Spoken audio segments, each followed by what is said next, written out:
అని అనుకున్నా, ప్రార్థన చేసుకున్నా, అట్లే ప్రయత్నం చేసిన. దేవుడు కనికరించినాడు.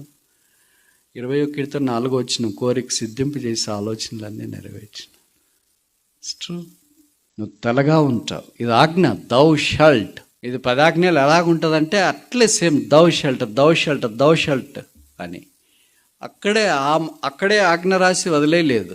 దాని కింద ఒక పదం రాసినారు, దౌ షల్ట్ నాట్ బి టెయిల్. తోకగా ఉండవు, నువ్వు తలగానే ఉంటావు. కానీ తలగానే ఉంటావు అని రాసి వదిలేసింటే సరేలే, తలగానే ఉంటారని అన్నారు, మరి మనమేం తలగాదు కదా అనుకోవటానికి లేదు. అక్కడ కింద వాక్యం రాసి, thou shalt not be tail. నువ్వు తోకగా ఉండవు అంటే there is no way that you can be a tail. There is all possibilities for you to B.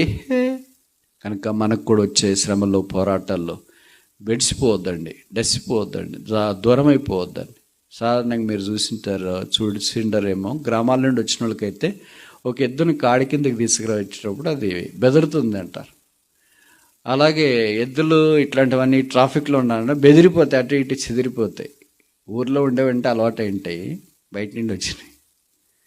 అలాగే విశ్వాసాలు కూడా శ్రమలు, పోరాటాలు, హార్న్ లాంటివి, తర్వాత స్పీడ్ బ్రేకర్ లాంటివి, ట్రాఫిక్ గుంతలు, హోల్స్, ఇవన్నీ రోడ్ల మీద వచ్చినప్పుడు ఎట్లాగ బెదిరిపోతుంటాయి. విశ్వాసులు మనం అలాగ బెదిరిపోకుండా మన యొక్క పరిస్థితిని చూసి జ్ఞాపకం చేసుకునేవాడు.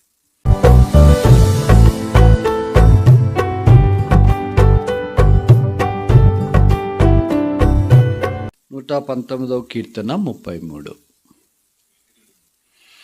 యెహోవా నీ కట్టడలను అనుసరించుటకు నాకు నేర్పుము. మొదట ఏం నేర్చుకోవాలా? Learn the word of God. దేవుని వాక్యాన్ని నేర్చుకో.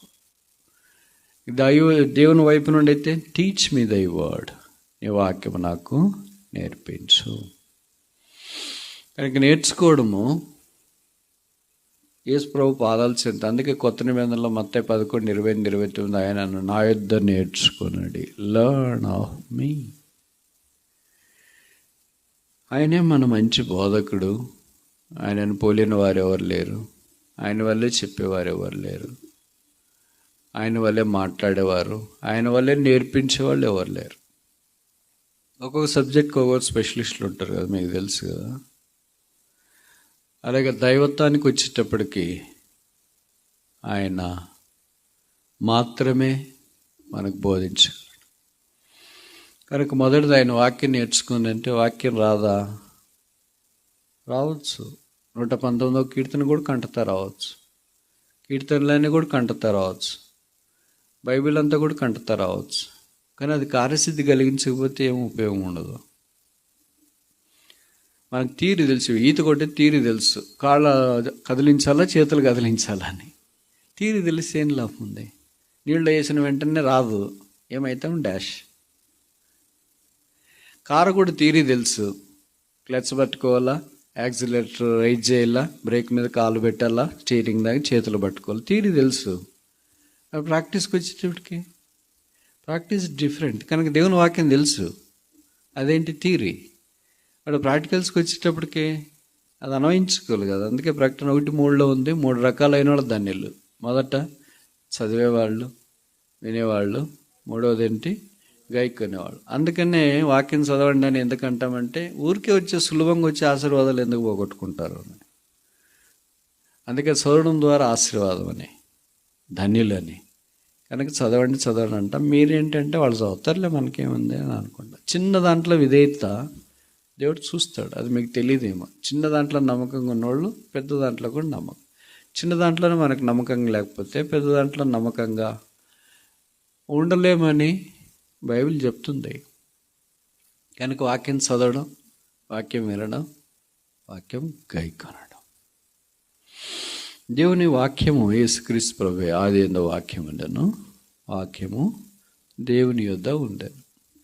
కనుక ఈ దినాల్లో మనము దేవుని మీద నమ్మకం ఉంచుకోపోవటానికి, లేకపోతే నేర్చుకోపోవటానికి కారణం ఏంటంటే మన వాక్యం తెలియదని కాదు, తెలుసు. ఏం తెలుసు అంటే థియరీ తెలుసు. ఏం తెలియదంటే ప్రాక్టికల్స్ తెలియదు. ఇప్పుడు థియరీ తెలిసినంత మాత్రాన సర్టిఫికేట్ రాదు, ప్రాక్టికల్స్ కూడా పాస్ కావాలి. ప్రాక్టికల్స్ కూడా పాస్ అయితేనే మనకు సర్టిఫికేట్ వస్తుంది. అలాగే ఈ క్రైస్తవ్యానికి వచ్చినప్పుడు కూడా మనము వాక్యాన్ని గైకొనే దాంట్లో ప్రభువు మన యొక్క పరిస్థితిని చూసి జ్ఞాపకం చేసుకునేవాడు. కనుక మొదట దేవుని యొక్క వాక్యము ఆసక్తి కలిగి ఉండాలి. నేను అధ్యాయాలు చదవమని ఎప్పుడు చెప్పను. I usually do not recommend రోజుకి 5 అధ్యాయాలు చదువు, 10 అధ్యాయాలు, దట్స్ ఆల్ థియరీ. ఒక అధ్యాయము ఒక రోజుకు చదివితే దాంట్లో what arrested you? If nothing has arrested there is no meaning. రోజంతా నేను బైబిల్ చదివినా, ఆదికాండం వరకు ప్రకటన గ్రంథం దాకా, nothing arrested me. It's just newspaper. కనుక దేవుని వాక్యము నన్ను బంధించేది, నన్ను ఒప్పించేది, నా పరిస్థితులు నాకు చూపించేది. ఇవన్నీ ఎప్పుడు జరుగుతాయంటే రక్షణ. కనుక రక్షణ పొందాలని కోరుతున్నాం. రక్షణ పాపక్షమాపణ మారుమనసు లేకపోతే జీవితం మీనింగ్లెస్గా ఉంటుంది. Life has no meaning. కనుక మీనింగ్ఫుల్గా ఉండాలి దేవుని యొక్క ఉద్దేశం. అలాగుండుట ఆశీర్వాదకరం కూడా. అదే లేకపోతే www.com అని ఉంటుంది, తెలుసు కదా మీకు. మూడు డబ్ల్యూలు ఎందుకు అని అంటే నేను చెప్తా ఇట్లా, మన వైపు, ఆ వైపు కాదు. సరేనా? చెప్పమంటారు వద్దా? మొదటి డబ్ల్యూ, ఊ యామాయ్, నేను ఎవరిని. రెండో డబ్ల్యూ, వై ఐఎమ్ హియర్, నేను ఎందుకు భూమి మీద ఉన్నాను. మూడో W, where I'm going to, ఎక్కడికి వెళ్తున్నాను. What is future. ఇంకో మాటలు చెప్పాలంటే past, present, future. www.com. C for Christ, I am for Christ. తర్వాత O for others, M for me. అర్థమైందా? ఇప్పుడు చెప్పండి, ఎవరు www.comలో ఉన్నారు? So Christ first, others next, me last. అట్లా కాకుండా మనం మన పద్ధతిలో వచ్చినాం అనుకో, ఎంఓసి పెడితే ఏమవుతుంది? www.moc అంటే అసలు ఓపెన్ కాదు. The page cannot be found. You are looking a wrong page అని వస్తుంది. లేకపోతే ప్లీజ్ చెక్. నువ్వు ఎంతసేపు ఏం చేసినా .com కొట్టినా, .org కొట్టాలా, లేదా .net, డాట్లోనే అంతా ఉంటుంది. నువ్వు డాట్ కాకుండా ఏదేదేదో చేస్తే అది ఓపెన్ కాదు. అలాగే హృదయం ప్రభు దగ్గరికి వచ్చి ప్రభుకు అప్పగించినప్పుడు మిగతావన్నీ ఆరంభం అవుతాయి. కనుక యేసు ప్రభునందు విశ్వాసం ఉంచు, రక్షణ పొందు, పాపక్షమాపణ పొందు. వాళ్ళు ఇట్లే చెప్తుంటారు, ఎవరు బాగున్నారు బ్రదర్, చెప్పేవాళ్ళు బాగాలేరు, వినేవాళ్ళు బాగాలేరు, మదనకు వచ్చేవాళ్ళు బాగాలేరు, ఎవరు బాగాలేరు అని ఆయన అంటే, మా అమ్మ అంతే, సండే క్లాస్ టీచర్స్ అంతే, సేవకులు అంతే, బోధకులు అంతే, మీరంతే, మేమందరూ అంతే. నువ్వు ఒకడన్నా మారు మనసు పొందవచ్చు కదా. Christianity is your relation with Christ. నీతో యేసు ప్రభుకున్న సంబంధం, మాతో కాదు, అది secondary.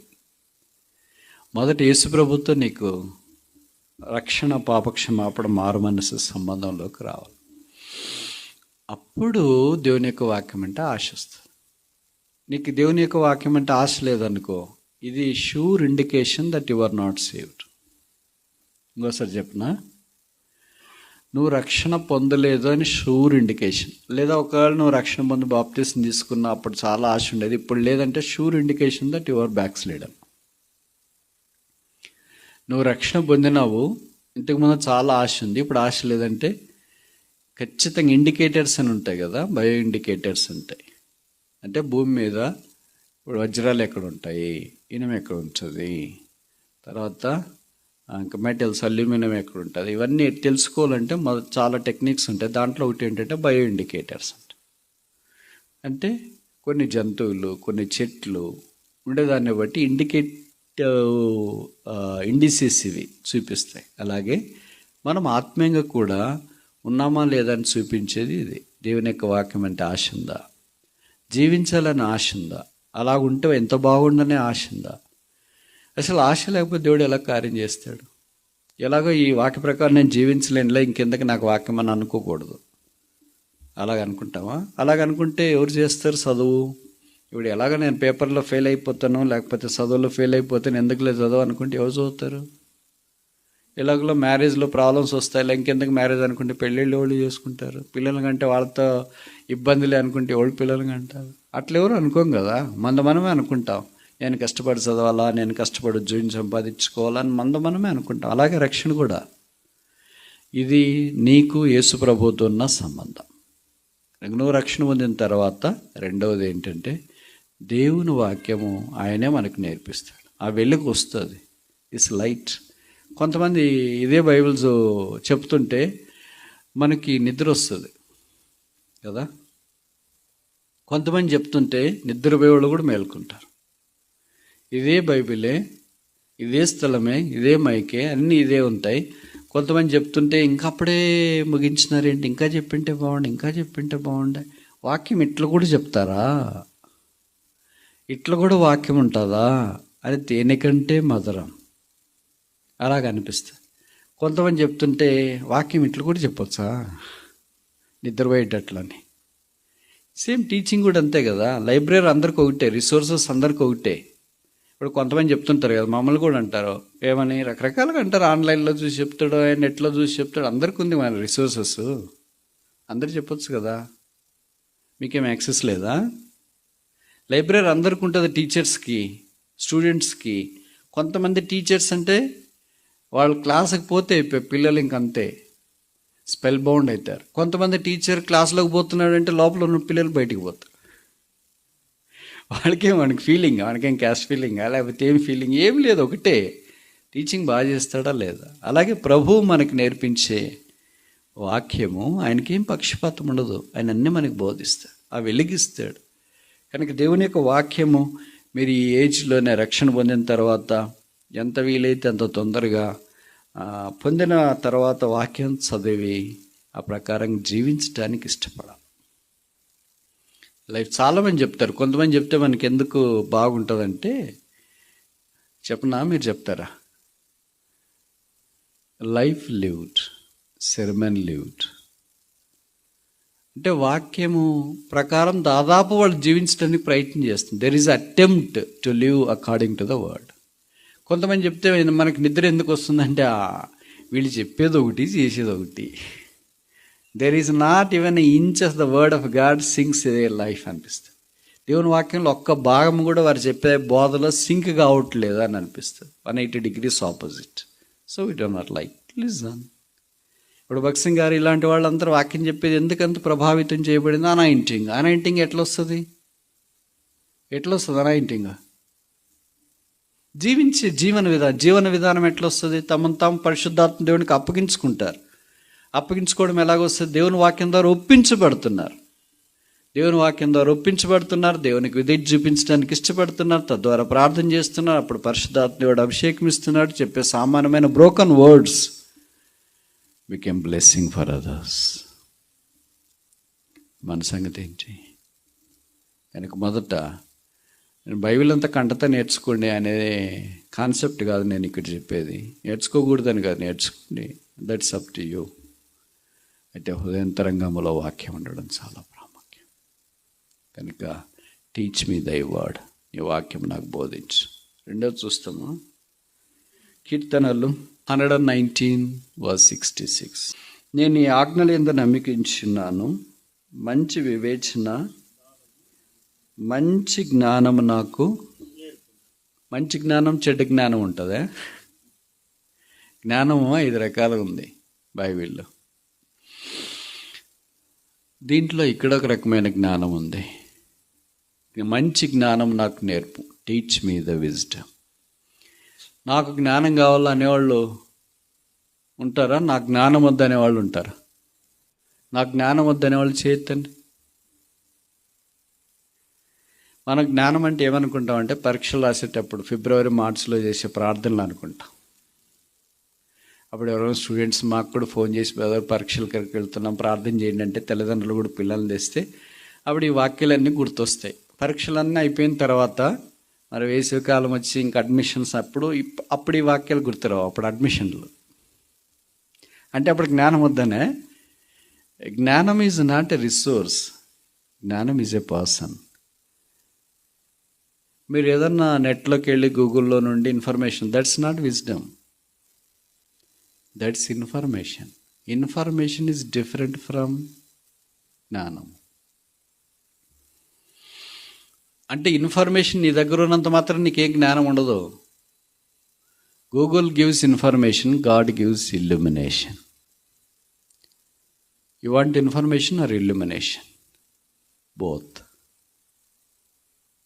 You need information in order to have illumination. అలాగే దేవుని యొక్క వాక్యం దగ్గరికి వచ్చేటప్పటికి ఇక్కడ మనం చూస్తాం, ఇన్ఫర్మేషన్ మనకు అవసరం. ఎందుకంటే you have to make a decision, what is right, what is wrong. Making the right decision from the wrong is a wisdom. జ్ఞానము అని అంటే సరే కాని తీర్మానంలో నుండి సరైన తీర్మానం చేసి ఆ తీర్మానం ప్రకారం వెళ్ళడం జ్ఞానము అంట. మనం రోజు చాలా తీర్మానాలు చేస్తుంటాం, చిన్న చిన్న తీర్మానాలే. బయట పలానా 2 బస్సులు ఉన్నాయి, ఏ బస్సు ఎక్కాలా అని అనుకుంటాం. నిజంగా అప్పుడు కదులుతుంటుంది ఆ బస్సు, ఎక్కుతాం, ఇది కదులుతుంది తొందరగా పోతుందని. విచిత్రం ఏమో తెలుసా, తర్వాత కదిలే బస్సే దీన్ని ఓవర్టేక్ చేసి పెట్ట. ఎక్కడో భోజనం క్యాంటీన్కి పోవాలా లేదా టిఫిన్ చేయాలా అని అనుకుంటాం. ఈరోజు టిఫిన్ చేస్తామని అక్కడికి వెళితే అది రాంగ్ చాయిస్ అని మనకు తర్వాత తెలుస్తుంది ఆ హోటల్. కాకపోతే మనకి ఏది ఇష్టం ఉండదో అదే టిఫిన్ చేసి ఉంటారు అక్కడ. అరే రాంగ్ చాయిస్ వచ్చినారా, ఏం చేయాలి, ఇప్పుడు ఇంకే తప్పదు కదా, ఇంకా ఏదో ఒకటి తినేసి వెళ్దాం. ఇలాంటివి ఉదయం నుండి రాత్రి దాకా ఎన్నో wrong choices we make. This is not a wisdom, this a foolishness. The wisdom gives a right decision. ఆ విజ్డమే యేసుక్రీస్తు ప్రభు. No wisdom apart from Christ. క్రీస్తు లేకుండా జ్ఞానం లేదు. అందుకే భక్తులైన వారు అంత జ్ఞానంగా ఎలాగున్నారు అంటే వాళ్ళు క్రీస్తునే కలిగి ఉన్నారు. They inherited Christ. క్రీస్తును స్వాస్థ్యముగా స్వీకరించినారు. అందుకే దే ఆర్ వైస్ పీపుల్. అందుకే దేవుడు ఆ జ్ఞానం ఇవ్వాలని కోరుతున్నాడు.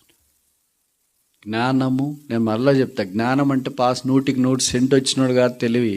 జ్ఞానము అర్థమవుతుందా మీకు? That's all knowledge. Intelligence, knowledge వేరే, ఇంటెలిజెన్స్ వేరే, విజ్డమ్ వేరే. Wisdom is biblical. జ్ఞానము దైవికమైనది. దీని 3 పుస్తకాల్లోనూ ఎక్కువ రాస్తారు. ఎట్లా వస్తుంది జ్ఞానము? ఎక్కడుంది జ్ఞానము? గూగుల్లో లేదు. గూగుల్ ఇన్ఫర్మేషన్ ఉందని నేను ఇందాక మీకు చెప్పిన. గూగుల్లో విజ్డమ్ లేదు, నాలెడ్జ్ ఉంది అని ఇందాక చెప్తూనే ఉన్నాను. సో మీకు చాలా నాలెడ్జ్ ఉండొచ్చు, చాలా ఇన్ఫర్మేషన్ ఉండొచ్చు. కొంతమంది అన్నిటి గురించి మాట్లాడతారు కదా, that's called knowledge. But making a right decision out of the information handy is wisdom. సొలొమోను అదే చేసినాడు. అందుకనే సొలొమోను జ్ఞానవంతుడని బైబిల్లో రాయబడింది. బైబిల్ సెలవిస్తుంది, మత్తయి సొలొమోను కంటే గొప్పవాడు ఇక్కడ ఉన్నాడు, ఆయన పేరు యేసు. 1 కొరింథీ 1:1 పౌలు రాస్తున్నాడు, Christ is the wisdom of God. క్రీస్తే దేవుని యొక్క జ్ఞానమై ఉన్నాడు. The more I come to near to Christ, the more I'm near to wisdom. The more I claim Christ, the more I'm claiming the wisdom. The more I'm away from Christ, the more I'm away from wisdom. అందుకే యోబు రాశాడు చూడండి, యోబు గ్రంథం 28:28, మరియు యెహోవా యందల భయభక్తులే జ్ఞానము. What is the జ్ఞానము? Definition, యెహోవా యందు. ఇది 3 రాశారు. యోబు రాశారు, కీర్తనలో రాశారు, ప్రకటన గ్రంథంలో కూడా రాశారు, సామెతల్లో కూడా రాశారు. ఇప్పుడు కీర్తనలో చూడండి 111:10, యందల భయము జ్ఞానమునకు మూలం. ఇప్పుడు 3 చూడండి, సామెతలు 9:10, Proverbs chapter 9:10, యెహోవా యందు భయభక్తులు కలిగి ఉంటే జ్ఞానమునకు మూలం. Same definition, 3 different authors. ఏమని అర్థం? ఇదే జ్ఞానం, ఇదే జ్ఞానం. యోబు జ్ఞానం ఏంటి? విజ్డమ్ ఇన్ సఫరింగ్, శ్రమలలో జ్ఞానం. ఇది కొత్తగా ఉంది కదా. మన జ్ఞానం అంటే పేపర్కి 100కి 100 రావాలా, ఉద్యోగంకి వెళ్ళిన దగ్గర ఇంటర్వ్యూలో క్లిక్ కావాలా, ఎంట్రన్స్ ఏదైనా రాస్తే క్లియర్ చేయాలా, టాప్ ర్యాంక్ రావాలా, ఇవి మన జ్ఞానం అని అనుకుంటాం. That's all knowledge, that's all information. But ఇక్కడ సఫరింగ్ వచ్చినప్పుడు how to sustain in the suffer, how to endure in the suffering, that's a wisdom of God. అది యోబు రాస్తాడు. యెహోవా యందు భయభక్తులు కలిగినట్ట జ్ఞానమునకు మూలం. ఇప్పుడు కీర్తన 111లో వచ్చినప్పుడు ఇక్కడేం రాస్తున్నారంటే suffering in wisdom in submission. ప్రభుకు మనల్ని మనం అప్పగించుకున్నట్లు జ్ఞానం. విజ్డమ్ ఏం చేస్తుందంటే సబ్మిషన్లోనికి తెస్తుంది. It doesn't popup. జ్ఞానము అతిశయించదు. That's true wisdom. మన క్లాసులో ఉన్న పిల్లోడు ఓవర్ యాక్షన్ చేస్తుంటాడు అనుకో, అమ్మాయిలో అబ్బాయిలో, ఏమని అర్థం? జ్ఞానం ఉందనే, నాలెడ్జ్ ఉందని అర్థం. Wisdom never boasts. జ్ఞానం ఎప్పుడు అతిశయించదు, ఓవర్ యాక్షన్ చేయదు. అర్థమవుతుంది నేను చెప్పే మాటలు? ఇప్పుడు మీకు తేడా తెలియాలి. What is difference between wisdom and knowledge? Wisdom and knowledge, wisdom and knowledge. All the knowledge you see in the world is not wisdom. Wisdom is in Christ. There is no wisdom apart from Christ. 3వ సామెతల్లో మనం చూస్తే 9లో ఇక్కడ చూసాం కదా, wisdom ఇక్కడ in sanctuary, దేవుని ఇంట్లో జ్ఞానం. 9వ అధ్యాయము నివాసాన్ని గురించి జ్ఞానము 9:1లో జ్ఞానము నివాసము కట్టుకుని. ఇవి మామూలుగా అక్షరానుసారంగా చదివితే ఏమనుకుంటారు? బైబిల్ అంతా తప్పరా? జ్ఞానం ఏంటి, నివాసం ఎలా కట్టుకుంటుంది ఏంటి? జ్ఞానం అంటే నువ్వు నోటితో మాట్లాడేది, తలకాయలో ఉన్నది అని అనుకుంటారు కదా. But it's 180 degrees opposite. జ్ఞానము నివాసము కట్టుకొని దానికి 7 స్తంభములు దట్ జ్ఞానం ఈజ్ క్రైస్ట్. కనుక సంఘములో దేవుని యొక్క జ్ఞానం. ఇప్పుడు 3 విషయాలు చూసినాం. మొదటిది ఏంటి? Wisdom in suffering. శ్రమలో ఎలాగో నిలదొక్కొని ఉండాలా. ఎందుకని చెప్తున్నాడంటే సాధారణంగా ఏదో మనకు చిన్న చిన్న శ్రమలు వచ్చినప్పుడు మనం తప్పిపోతుంటాం, దేవునికి దూరం అయిపోతుంటాం. అప్పుడు యోబులాగా మనం ఉండలేము. మీరు ఊహించుకుంటారా ఒక మనిషికి ఒక శ్రమ వస్తే 42 అధ్యాయాలు పరిశుద్ధాత్మ దేవుడు కేటాయిస్తాడని? What great things he has done other than enduring the suffering. శ్రమ అనుభవించడం కంటే గొప్ప సంగతి ఇలాంటి మీటింగ్ ఏం పెట్టలేదు, యూత్ క్యాంపుకు పోలేదు, ఈబీఎస్లు పెట్టలేదు, కన్వొకేషన్ పెట్టలేదు, ఒక సంఘాన్ని దేవుని సేవకుడు గుండి అని నడిపించలేదు, లేకపోతే ఒక స్థలానికి వెళ్ళి సువార్త ప్రకటించలేదు, ఏం లేదు. Nothing says about his ministry here other than enduring the suffering. ప్రభు ఆయనకు అనుమతించిన శ్రమనే భరించినాడు. దానికి 42 అధ్యాయాలు పరిశుద్ధాత్మ దేవుడు కేటాయించినాడు. The value of endurance in the suffering is wisdom. కనుక మనకు కూడా వచ్చే శ్రమలో, పోరాటాల్లో బెడిసిపోవద్దండి, డసిపోవద్దండి, దూరం అయిపోవద్దండి. సాధారణంగా మీరు చూసింటారేమో, గ్రామాల నుండి వచ్చిన వాళ్ళకైతే ఒక ఎద్దుని కాడి కిందకి తీసుకురావచ్చేటప్పుడు అది బెదురుతుంది అంటారు. అలాగే ఎద్దులు ఇట్లాంటివన్నీ ట్రాఫిక్లో ఉన్నారంటే బెదిరిపోతాయి, అటు ఇటు చెదిరిపోతాయి. ఊర్లో ఉండేవంటే అలవాటు ఉంటాయి, బయట నుండి వచ్చినాయి. అలాగే విశ్వాసాలు కూడా శ్రమలు, పోరాటాలు, హార్న్ లాంటివి, తర్వాత స్పీడ్ బ్రేకర్ లాంటివి, ట్రాఫిక్ గుంతలు, హోల్స్, ఇవన్నీ రోడ్ల మీద వచ్చినప్పుడు ఎట్లాగ బెదిరిపోతుంటాయి విశ్వాసాలు. మనం అలాగ బెదిరిపోకుండా ప్రభు అనుమతించిన కృప కొలది దాన్ని మనం భరించడానికి ఇష్టపడాలని యోబు జ్ఞాపం చేస్తున్నాడు.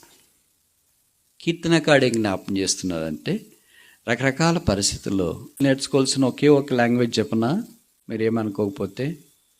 The language of saying, yes Lord, Chittam Prabhuva. A person who knows this language masters all other languages. ఈ లాంగ్వేజ్ మనకు రాదు అనుకో, అదర్ లాంగ్వేజ్ కూడా ఉంటుంది. This the language of Abraham. Abraham యొక్క భాష ఇది. ఎస్ లార్డ్, చిత్తం ప్రభువా, హియర్ ఐ యామ్. వేరే భాష కూడా ఉంటుంది, మనం మాట్లాడే భాష. ఎక్కడి నుండి వచ్చిందంటే లోతు నుండి వచ్చింది. అలా కాదు ప్రభువా, నాట్ సో లార్డ్. లార్డ్ అంటనే ఉన్నాడు, ప్రభు అంటనే ఉన్నాడు, మాట అట్ట కాదు. ప్రభు అన్న తర్వాత అట్ట కాదని ఎట్టంటావు? అట్ట కాదు అంకుల్ అని కావాలంటే. ప్రభు అన్న తర్వాత ఏమని అర్థము? He has power over blood, over body, spirit and soul. ప్రాణ, ఆత్మ, దేహాల మీద అధికారం కలిగిన వ్యక్తి ప్రభువు. ఇప్పుడు ఆయన మన ప్రభు అన్న తర్వాత we should be under his subjection. ప్రభువా అని అంటూనే ఉంటాం, ప్రభువా ప్రభువా నోటితో పిలుస్తూనే ఉంటాం కదా, ఆయన ప్రభుత్వంలోనికి రావట్లేదు. ఇక చాలామందికి ఇది అలవాటు అయి ఉంటుంది. ఇప్పుడు ఈ 2 భాషలు మనకి ఏ భాష వచ్చు? లోతు భాషనా, అబ్రహాం భాషనా? అబ్రహాం భాష అయితే అబ్రహాం వలె ఉంటాం, ఎస్ లార్డ్, చిత్తం ప్రభు. లోతు భాష అయితే లోతులాగా ఉంటాం. భాష, పర్సనాలిటీ ఇవన్నీ మిళితమై ఉంటాయి కదా. చిత్తం ప్రభు అనే విధేయతలోనికి రావాలి. అది దైవికమైన విధేయత. ఇంట్లోనైనా, మందిరంలోనైనా, ఉన్న స్థలంలోనైనా ముష్కర్లైన యజమానులు ఉంటారు.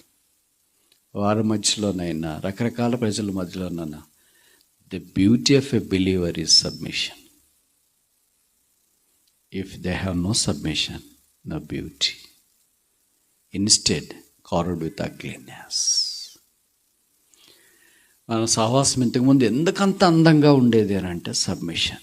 Yes yes yes, whatever you say, yes brother, go there, yes brother, sit here, yes come forward, yes. ఇప్పుడు కమ్ ఫార్వర్డ్ అంటే రండి రండి రండి రండి. అందుకే మేము స్టేజ్ మారుస్తాం. మీరు రండి అంటే రావట్లేదు కదా, స్టేజ్ అవతలు పెడతాం. అప్పుడు మీరేమంటారు? మీకింటే 2 ఆకలు ఎక్కువే చదివాం, మేము ఇంకా వెనక్కి వస్తామంట. అంటే స్టార్టింగ్ ఒక చిన్న పాయింట్ మొదలుకొని ఎక్కడ దాకైనా very tough to convince people. అందుకని నా మట్టుకు నేను ఏం చేసినానంటే, want to give liberty for the people. నువ్వు ఎక్కడన్నా కూర్చొని ఇష్టం, ఏమన్నా చేసుకో. నిద్రపోండి, కూర్చుని వాళ్ళండి. If one submissive person is there, God is going to do wonders. అబ్రహాములాగా ఒక్క వ్యక్తి విధేయత కలిగించేవాడైతే, చిత్తం ప్రభు అనేవాళ్ళైతే ప్రభు అద్భుతాలు చేస్తాడు. మన భాష ఏంటి? దీన్నే జ్ఞానము అని అంటారు. The language of wisdom is yes Lord. The language of foolishness is not so Lord. What language will learn? మీరు కంప్యూటర్కి చాలా లాంగ్వేజ్లు ఉండొచ్చు, C++లో అవి ఇవన్నీ ప్రోగ్రామింగ్లు, లాంగ్వేజ్లు అన్నీ చాలా నేర్చుకోవచ్చు. బట్ ప్రభు దగ్గరికి వచ్చిన తర్వాత ఇది. 3వ చూస్తామా? కీర్తనలు 90:12. Psalm 90:12. మాకు జ్ఞాన హృదయం కలుగునట్లుగా చేయము, మా దినములు లెక్కించుట మాకు. జ్ఞాన హృదయము, దినములు లెక్కించుట అంటే వాకింగ్. యేసు ప్రభుతో నడిచిందే లెక్క. దినాల్లో చూడండి, మోషే 120 సంవత్సరాలు బతికాడు, మనకు తెలుసు. 120 సంవత్సరాలు బతికినాడు. సంవత్సరం పెద్ద యూనిట్టా, దినాలు పెద్ద యూనిట్లా? సంవత్సరం పెద్ద యూనిట్ కదా. ఎంతకాలమైంది రక్షించబడి అంటే మామూలు నువ్వు 360 సంవత్సరాలు 65 దినాలు అయిందన్నా అని చెప్పవు. ఏం చెప్తాం? 1 సంవత్సరం అయిందన్నా అని చెప్తాను, లేదా 2 ఏళ్ళు అయిందన్నా అని చెప్తాను. నువ్వు దినాలు లెక్కింది చెప్పవు. మరి ఇక్కడ దినాలు అంటున్నాడు ఏంటి అంటే అర్థం ఏంటంటే, మనం ప్రభుత్వం గడిపింది కౌంట్లోకి వస్తుంది, ప్రభుత్వం గడపకుండా వేస్ట్ చేసిందంతా ఈ కౌంట్లోకి రాదేమో. అందుకనే teach me to count my days. నా దినములు లెక్కించు నాకు నేర్పుము. How I walk with God. దేవునితో నడుచుట. నడుక్కని దినాలు చాలా ఉంటాయి మనకి. దినాలే, వారాలే, నెలలే లేవంటారా? సంవత్సరాలే. మీరు వెనక్కి తిరిగి చూసుకుంటే ఖచ్చితంగా ఫ్లాష్ బ్యాక్లో వచ్చేస్తాయి అవి, మెమరీలో పాపప్ అవుతాయి కూడా. ఆ వారం వేస్ట్, ఆ మంత్ వేస్ట్, ఈ సంవత్సరం వేస్ట్, ఇదంతా వేస్ట్, కాలేజ్ లైఫ్ వేస్ట్, అంతా వేస్ట్ అని. ఈ జస్ట్ రికలెక్ట్ ఆల్ దే. అవన్నీ కౌంట్లోకి రావు. వయసు పెరిగింది కానీ ఆత్మీయత పెరగలేకపోయింది. 4వది చూస్తామా? కీర్తనలు 143:10. Psalm 143:10. నీవే నా దేవుడవు, నీ చిత్తానుసారముగా ప్రవర్తించుటకు నేర్పము అనే మాటలు మనం చూసి టీచ్ మీ. మొదటిదేంటి? టీచ్ మీ దై వర్డ్. ఈ వాక్యము నాకు నేర్పించు. రెండవది ఏంటి? టీచ్ మీ దై విజ్డమ్. నీ జ్ఞానము నాకు నేర్పించు. మూడవది ఏంటి? టీచ్ మీ దై వాక్. నీ నడక నాకు నేర్పించుము. నాలుగవది ఏంటి? టీచ్ మీ దై వెల్. నీ చిత్తము నాకు నేర్పించము. దేవుని చిత్తము ఇది చాలా పెద్ద అనుభవం. ఎవరో పెద్ద పెద్ద భక్తులు దీని గురించి మాట్లాడుతుంటారు. నేను అంత ఎక్కువ మాట్లాడలేను, ఎందుకంటే ఇది ఎక్కువ టఫ్ టాపిక్. కానీ విచిత్రం ఏంటంటే టఫ్ టాపిక్లే కొంతమంది చెప్తుంటారు. అంటే అది బోధ వేరే, లైఫ్ వేరే. ఇప్పుడు మీరు యూట్యూబ్లో చూసింటారు, 5వ తరగతి పిల్లగాడు వచ్చి కాలేజ్ స్టూడెంట్స్కి చెప్తున్నాడు హౌ టు ఓవర్కమ్ టెంప్టేషన్స్ అని. వాడు అయిన తర్వాత దిగిరారా నీ సంగతి. 5వ తరగతి చదివే పిల్లాడు హౌ టు ఓవర్కమ్ టెంప్టేషన్స్ అని శోధనలో జయించితే ఎట్లా అని చెప్తే ఏమైనా అర్థం ఉంటుందా? Does it sink anywhere? ఆ స్టేజ్ దాటిపోయిన వాళ్ళు లేదా ఆ స్టేజ్లో ఉన్నోళ్ళు ఏదని చెప్తే దానికి ఏదైనా మీనింగ్. ఇప్పుడు అట్లే ఉంటుంది. యూట్యూబ్లో వాక్యాలన్నీ మీరు వింటుంటారు కదా, భక్తులు చెప్తుంటారు కొంతమంది how to find God's will అని. వాళ్ళకే దేవుని చిత్తం అంటే తెలియదు, but they give lot of lectures. Lecture ఇయడం వేరే, ఇట్ జస్ట్ లెక్చర్. జీవితం వేరే. అయితే ప్రభువు తన చిత్తాన్ని మనకు నెరవేర్చాలని, చూపించాలని కోరుతున్నాను. ఆయన చిత్తం నెరవేర్చి పరిచారకులుగా ఉండాలని వాడుకుంటాం. చదువులో, ఉద్యోగ విషయంలో, వివాహ విషయంలో ప్రభు యొక్క చిత్తము తెలుసుకుని ఆ ప్రకారం గడవడం మంచిది. ప్రభు చిత్తంలో కొన్నిసార్లు ఆరంభంలో బిట్టర్నెస్ ఉండొచ్చు, కష్టంగా ఉండొచ్చు. ప్రార్థన చేసి ప్రభు చిత్తము ఖచ్చితంగా చూపిస్తాడు. ఇది అందరికి ఒకే రకంగా ఉండదు. దేవుని చిత్తం 2 రకాలు కదా. మొదటిది ఏంటంటే కామన్ విల్, రెండవది ఏంటంటే చాయిస్ వావ్. అంటే మొదటిది ఏంటంటే కామన్, అందరు రక్షణ పొందాలా, అది దేవుని చిత్తం. రక్షణ పొందిన వాళ్ళంతా బాప్తిసం తీసుకోవాలి, అది దేవుని చిత్తం. It's a common for all. అయితే రెండవ దానికి వచ్చిన చాయిస్ విల్ ఏంటంటే మనం రక్షణ పొందిన తర్వాత ఒకరినొకో రకంగా ప్రభు వాడుకుంటాడు. ఒకరు చదువు, ఒకరు వ్యాపారం, ఒకరు పూర్తి కాల దైవ సేవ, ఇంకా రకరకాల ఉద్యోగాలు, ఇలాగ రకరకాల ప్రభు వాడుకుంటాడు. ఒకళ్ళది ఒకటి చిత్తమని అందరు సాఫ్ట్వేర్కి పోతున్నారు, మనం సాఫ్ట్వేర్, అందరు హార్డ్వేర్ పోతున్నాం, మనం అన్న హార్డ్వేర్, అందరు కలెక్టర్ అవుతున్నారు, మనం కలెక్టర్లు. గవర్నమెంట్ ఉద్యోగం అంటే చాలా సేఫ్, ప్రైవేట్ ఉద్యోగం అంటే కష్టం అని, ఇవన్నీ రకరకాల ట్రెండ్స్ వచ్చేసినాయి. ఎందుకంటే మా ఫ్రెండ్ ప్రిపేర్ అవుతున్నాడు. మీ ఫ్రెండ్కి నీకు చాలా తేడా ఉంది. మీ ఫ్రెండ్ రక్షణ పొందినాడా? మొదటిది. ప్రయారిటీస్ వేరే, నీ ప్రయారిటీస్ వేరే, వాళ్ళ ప్రయారిటీస్ వేరే. నువ్వు రక్షణ పొందినావు, your priorities are different, your life is different, your faith is different. నీ విశ్వాసం వేరే, నీ పరిస్థితులు వేరే.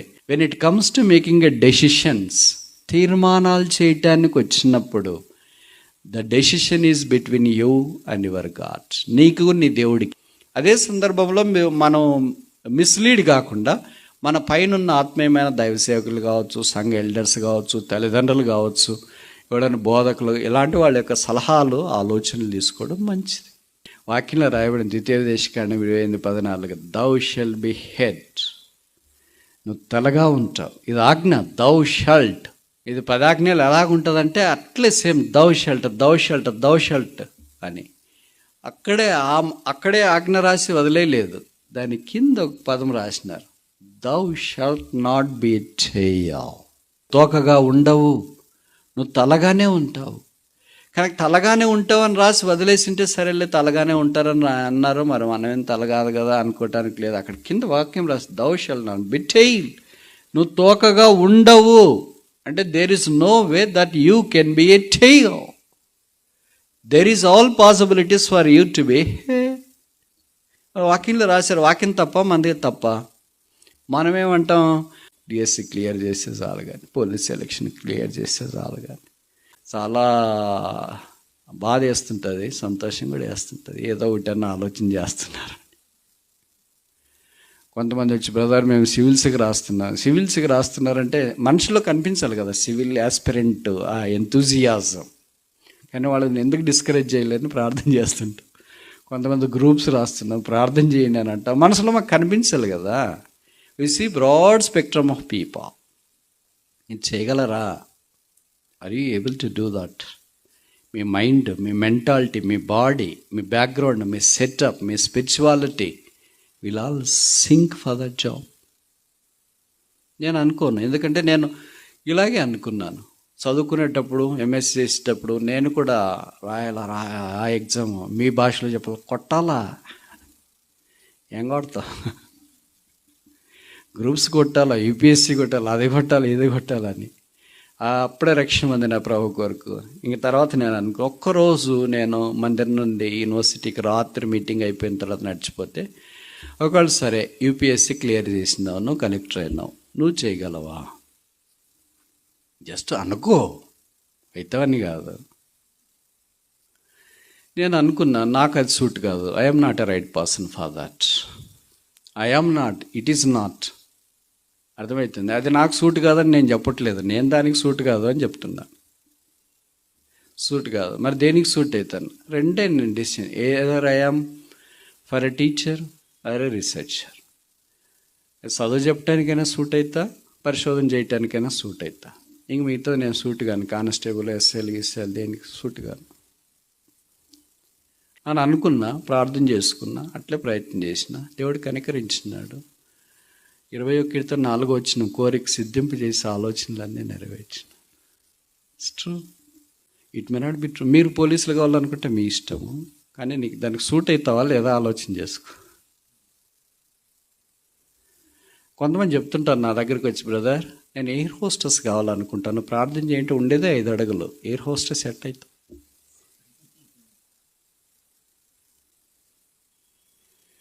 వచ్చేదే ఒక భాష, అది కూడా తెలంగాణ యాస. ఎట్లయితే ఎయిర్ హోస్టెస్ మినిమం క్వాలిఫికేషన్ ఏంటంటే ఫెయిర్గా ఉండాలా, లాంగ్వేజెస్ మీద క్యాచ్ గ్రిప్ ఉండాలి, కనీసం 5-6 లాంగ్వేజెస్ రావాలి మన ఇండియాలో. బయట ఇంటర్నేషనల్ ఎయిర్ హోస్టెస్ కావాలంటే దానికి కూడా. ఇవన్నీ ఎందుకు చెప్తున్నాను? All practical problems you face, come across, make a wrong decision, lad anythings. నాకు తెలుసు కొంతమంది వాళ్ళు అన్నీ తెలుసు అనుకుంటారు, దే ఫెయిల్డ్ మిజరబుల్లీ. నాకేం తెలియదని ప్రభు దగ్గరికి వెళ్ళాను, but I was never failed in my choosing career. నా చదువు ఎన్నిక, నా పిహెచ్డిది, నా జాబ్ ఎన్నిక, ఐ నెవర్ ఫెయిల్డ్.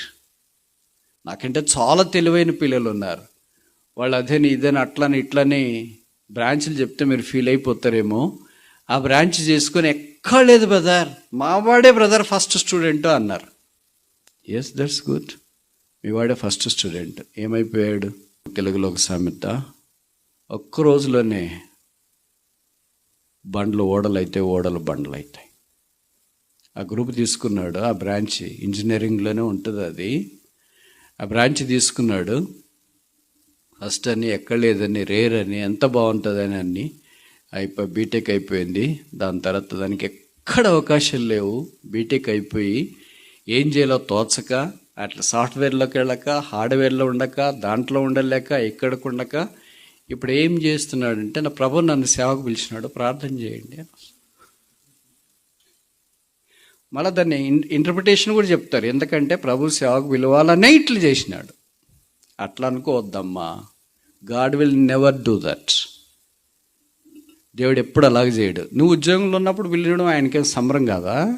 సంబరమే. అలాగే జాబ్ చేసేవాళ్ళు ఎంతమంది ప్రభువుని సేవించడానికి వచ్చినారు, మధ్యలోనే వదిలేసి. ఇక ఎక్కడ లేదని దిక్కుమాలి బైబిల్ పట్టుకొని వచ్చింటే అది వేరే, అది నీ ఇష్టం, others up to your choice, but I don't like to comment on it. నేను మీకు తెలియజేయాలనుకున్నది ఏంటంటే, మీరు అందరు తలగా ఉండాల, ఏ ఒక్కరు కూడా తోకగా ఉండకూడదు. తోకలే ఉండకూడదు ఇక్కడ, ఆల్ హెడ్స్. సరేనా? ఆత్మీయతలో, చదువులో ఒకదానికొకటి రిలేషన్ ఉంటుంది. బైబిల్లో రాసినారు 3 యోహాను 1-2 వచనాల్లో, ప్రియుడా ఆత్మలో వర్ధిల్చున్న ప్రకారము నువ్వు అన్ని విషయాల్లో వర్ధిల్లాలని. అన్ని విషయాల్లో, all things, he must be prosperous in all things, హెల్త్తో సహా. It includes health. నీకు హెల్తే సరిగ్గా లేకపోతే నువ్వేం సేవ చేయలేవు, చదువుకోలేవు, ఉద్యోగం చేయలేవు, ఏం చేయలేవు. సో హెల్త్ ఈజ్ వెల్త్ అని ఒక సామెత కూడా ఉంది. నేను ప్రభు కొరకు ఏ ఉద్యోగం చేయాలా, ఎవరిని పెళ్లి చేసుకోవాలా, ఏమి సేవ చేయాలా, all for the Lord's name. ప్రభు నామ మహిమ కొరకే ఇవన్నీ నేను చేయాలి. ఎప్పుడైతే అనుకుంటావో, ఎప్పుడైతే అలా చేస్తావో, ఎప్పుడైతే దానికి ప్రయారిటీ ఇస్తావో, అప్పుడు రిజల్ట్స్ మనం చూస్తాం. నా కొరకు పలానాది కావాలా, నేను కలెక్టర్ కావాలి, నేను ఐఏఎస్, నేను కాలర్ ఎగరేస్తా అంటే కాలర్ తగ్గుతుంది. Not for me, I don't want anything for me. నాకైతే నాకేమొద్దు, నా క్రీస్తుని బట్టి అన్నీ కావాలి. తీర్మానం ఏంటి? పిల్లలారా, యెహోవా భయభక్తులు మీకు నేర్పేదను, నా దగ్గర రండి. నేర్చుకోవాల్సిన సంగతులు 4 చూసిన. మొదటిది ఏంటి? టీచ్ మీ దై వర్డ్, నీ వాక్యం నాకు బోధించు. రెండవది ఏంటి?